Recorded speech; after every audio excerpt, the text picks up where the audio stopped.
This cosmic manifestation, the material world, is also your body. This total lump of matter is agitated by your potent energy known as Kala Shakti. And thus the three modes of material nature are manifested. You awaken from the bed of Shesha, Ananta, and from your navel a small transcendental seed is generated. It is from this seed that the lotus flower of the gigantic universe is manifested, exactly as a banyan tree grows from a small seed. Purport. The three different forms of Mahavishnu, namely Karnadakashayi Vishnu, Garbhodakashayi Vishnu, and Kshirodakashayi Vishnu, who are the origin of creation and maintenance, are gradually being described. From Mahavishnu, Garbhodakashayi Vishnu is generated, and from Garbhodakashayi Vishnu, Kshirodakashayi Vishnu gradually expands. Thus, Mahavishnu is the original cause of Garbhodakashayi Vishnu, and from Garbhodakashayi Vishnu comes the lotus flower from which Lord Brahma is manifested. Thus, the original cause of everything is Vishnu. And consequently, the cosmic manifestation is not different from Vishnu. This is confirmed in Bhagavad Gita 10.8. What's 10.8?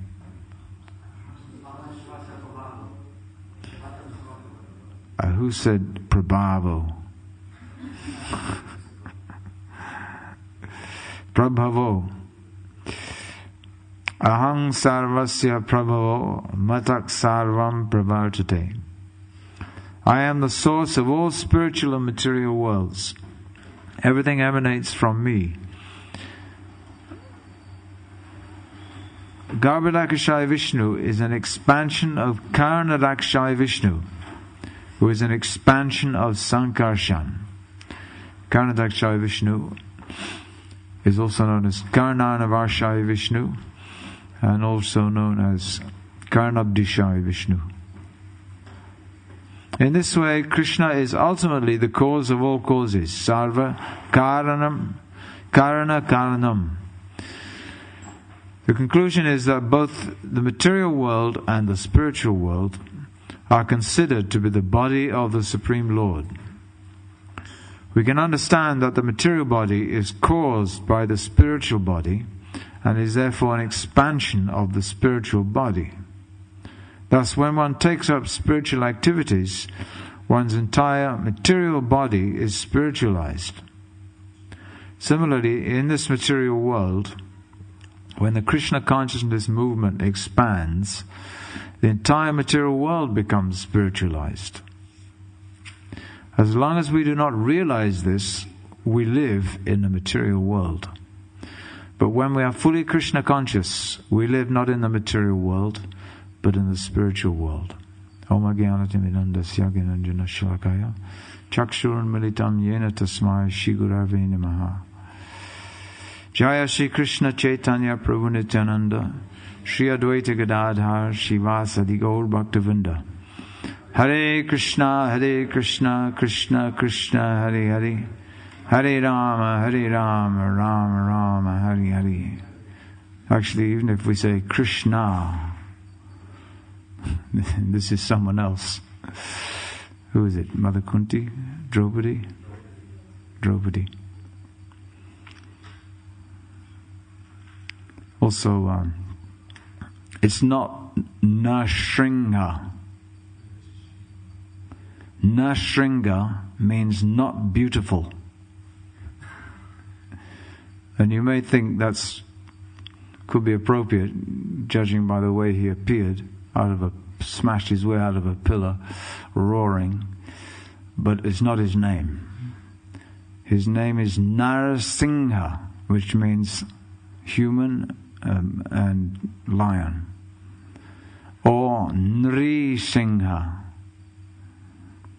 It's a little more difficult to say, but since the Lord is none different from his name. It's nice to get it right. While we're on the subject, is in the last line of the Mangalati prayers. It's not yas yas trisandhyam, dhyayam stuvams tasya yas yas. It's not. It's yas yashas. It's also a different word. Generally, everybody says yas yas. Another thing, it's an offense to say obeisances to the spiritual master quietly. Generally, when the curtain opens, everybody does obeisances, dandavats, and there's total silence in the room. It's not right. It should be spoken out loud. It takes a little more effort, but the glorification of the spiritual master should be out loud. It's one of the listed offenses in deity worship. So this verse, Prahlad Maharaj is making sure that we understand who Krishna is. Before we come to the pastimes of the Lord, it's essential that we understand who Krishna is. Otherwise, when we hear the pastimes, which are the real essence and the goal and the nectar, we will mistake them. We will misunderstand who is performing the pastimes. So, we should know, as Prahlad Maharaj is explaining, Idam hi vishvam bhagavan ivetaro yato jagat sthana nirodha sambhava. We should know that this universe itself is Krishna. It's the body of Krishna. Of course, it's his separated energy, just as a spider spins its web. The web comes out of the body of the spider, and it is the separated energy of the spider. It's not different from the spider. He can wind it up also. So, similarly, yato jagat sthana nirodha sambhava. This universe, it is the body of the Supreme Lord. Everything within it, this building, the grounds, the village, the county, the country, the planet, is nothing but Krishna. There's not something different from Krishna, although we think it is. And the whole yato jagat sthana nirodha sambhava. Sthana nirodha sambhava means the creation, the maintenance and the destruction. It all takes place only on Krishna's command and by his arrangement and with his energy. Sthana means exists. It is existing. Star. Sanskrit is such a wonderful language. That's why we should take the trouble to pronounce it. This word sthana, for instance, is the source. Sanskrit is the mother of all languages. It is not yet commonly admitted in scholarly circles. But sthana, for instance, means to remain, to exist, to be in a place. And from this word sthana, we get so many from this Sanskrit base root sta. We get so many English words. Can anyone think of some? Stable.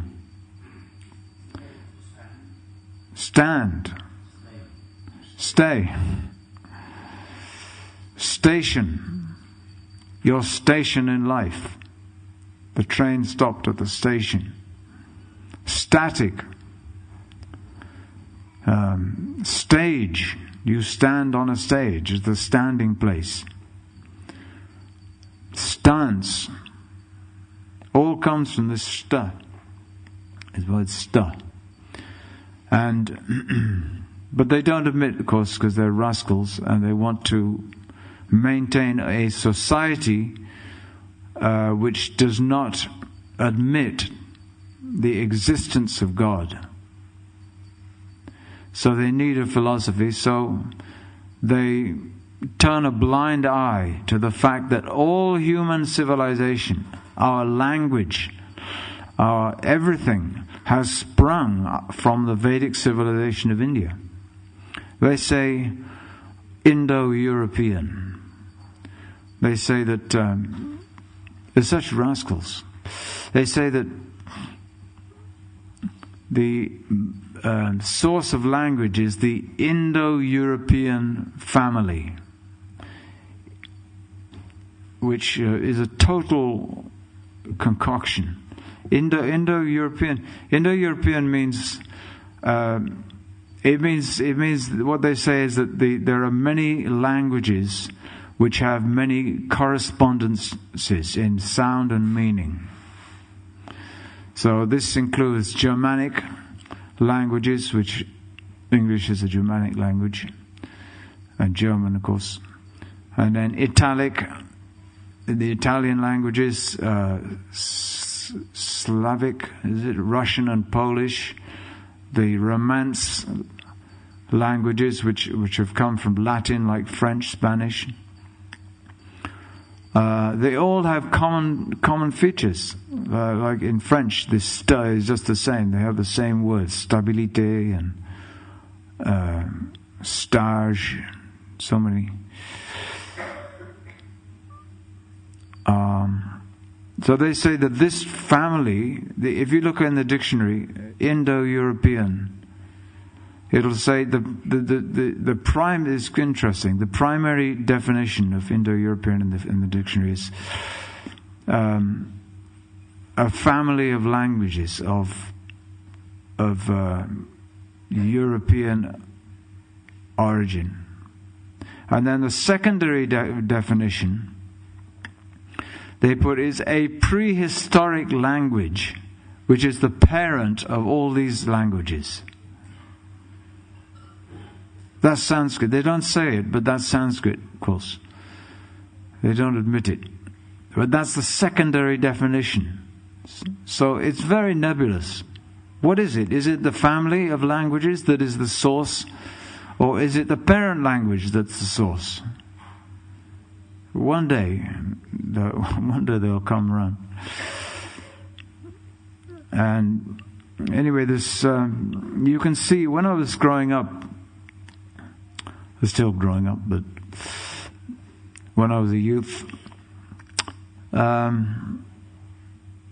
always wanted a reference point. You know, I didn't really like the scientific presentation. I didn't think that my other mentors, teachers, parents, I didn't think they had a lot to say about life. And I always wanted a kind of reference point, like what is this society? Where did we come from, and where are we going? Where are we headed? And what is real? You know, everyone's got a different opinion about everything. What can I believe? What is, you know, where do my feet actually touch the ground?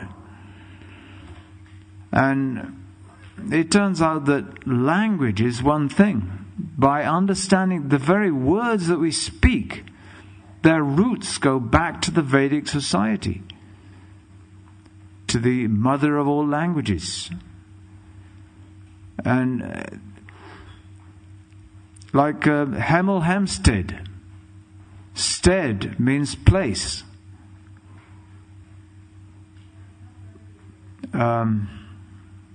Instead of, in place of. Stead means place. Stallion is another word. A stallion is a horse that is kept in a stall. He's a stallion. For the purpose of breeding, of course, he's kept in a stall. And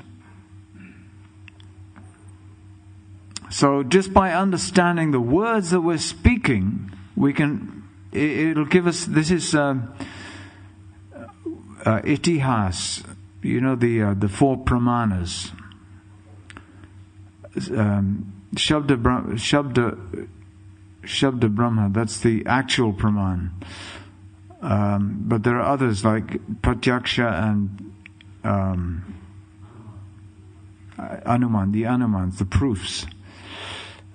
Pratyaksha, Anuman, and itihas, also history. It's not absolute proof, but it's a proof. So by understanding the etymology of the words that we're speaking, the history, we can get some understanding of some bearing on things, some relation to reality. The word matter, for instance. Matter. It comes from Latin materia, which was used to describe... Materia is the inner core of a tree. As a tree grows, it grows from the materia. And it's called materia, that means because the life of the tree is just under the bark. The core of the tree is more or less dead matter, and it expands each year. If you cut a tree, you can count the rings, and you know how many years old it is. Because each year it expands from the core. So it's called materia, and this word materia in Latin comes from mater. Actually, I don't know the right pronunciation of it. It's either mater or mater, which means mother. In Sanskrit, matri. Obviously, Latin comes from the Sanskrit. So materia means the mother wood, that the other wood is born from. So this word, therefore we can understand that matter is the mother. That's how we can understand what matter is. It's the mother from which the living beings are born. And that topic is being covered here by Prahlad Maharaj.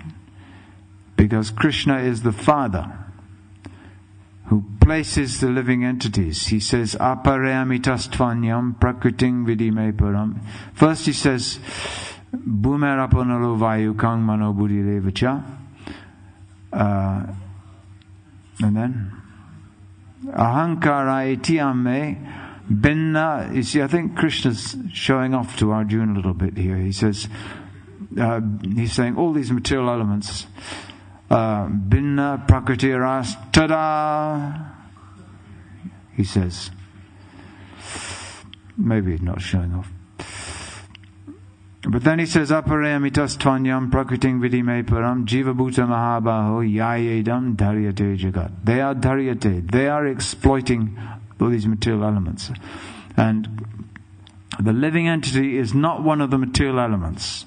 Aparayam, apart from this inferior energy, there's the superior energy of mind, the jiva bhuta. They are different. They are plural. If you have a tendency to Mayavad philosophy, just study this verse. Jiva bhutam is a plural. The living entities, they are not a material element. And they are placed, karmana daivanetrena janto deha papatirye. They are placed in the womb, which is the mother, matter.